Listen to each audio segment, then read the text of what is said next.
गंगा, यमुना, सरस्वती, घाघरा जैसी विशाल और पवित्र नदियाँ जो कि हमारे देश और हमारी प्रकृति के लिए किसी वरदान से कम नहीं हैं। हमारे देश की आन बान और शान ये नदियाँ आने वाले कुछ ही सालों में विलुप्त होने वाली हैं। जी हाँ दोस्तों, ये नदियाँ हमारे आने वाली पीढ़ियों को नहीं देखने को मिलेंगी। ऐसा हम नहीं कह रहे। दरअसल ये रिपोर्ट जारी की है international centre of integrated mountain development ने।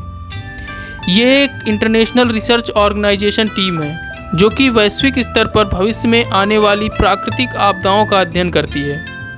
ICIMOD में भारत समेत नेपाल, चीन, म्यांमार, पाकिस्तान, भूटान, अफगानिस्तान और बांग्लादेश के सदस्य शामिल हैं। ICIMOD ने भयावह रिपोर्ट जारी करते हुए बताया कि हिमालय के ग्लेशियर पिछले 10 सालों से 65% तेजी से पिघल रहे हैं और आने वाले साल 2080 से 2100 तक ये ग्लेशियर 75% से 80% तक पिघल जाएंगे।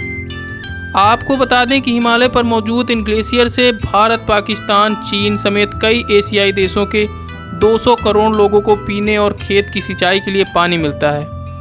इन ग्लेशियर से निकली नदियां इन एशियाई देशों की अर्थव्यवस्था को संभालती हैं। लेकिन अब ग्लेशियर की सबसे ऊंची चोटियां, एवरेस्ट और केटू जैसी चोटियां अब बर्फ से ढकी नहीं रहती। वहां के ग्लेशियर बहुत तेज़ी से पिघल रहे हैं। ICIMOD के प्रमुख शोधकर्ता फिलीपींस वेस्टर ने बताया कि गर्मी इतनी तेज़ी से बढ़ रही है कि ग्लेशियर तेज़ी से पिघल रहे हैं, लेकिन ग्लेशियर की बर्फ़ इतनी तेज़ी से पिघलेगी इसका किसी को अंदाज़ा नहीं था।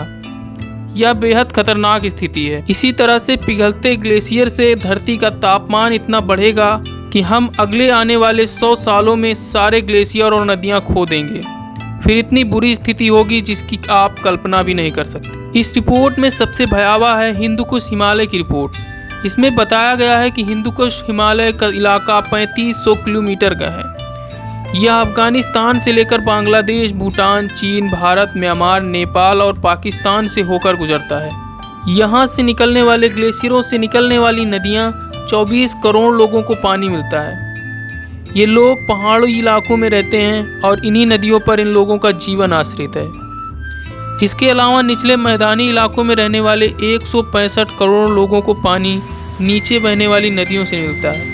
अभी यहाँ जितना कार्बन उत्सर्जन हो रहा है, इस हिसाब से इस सदी के अंत तक 75 से 80% ग्लेशियर पिघल जाएंगे, जबकि प्री इंडस्ट्रियल समय के हिसाब से देखें तो 1 से 2 डिग्री सेल्सियस तापमान बढ़ने पर 30 से 50% बर्फ खत्म हो जाएगी।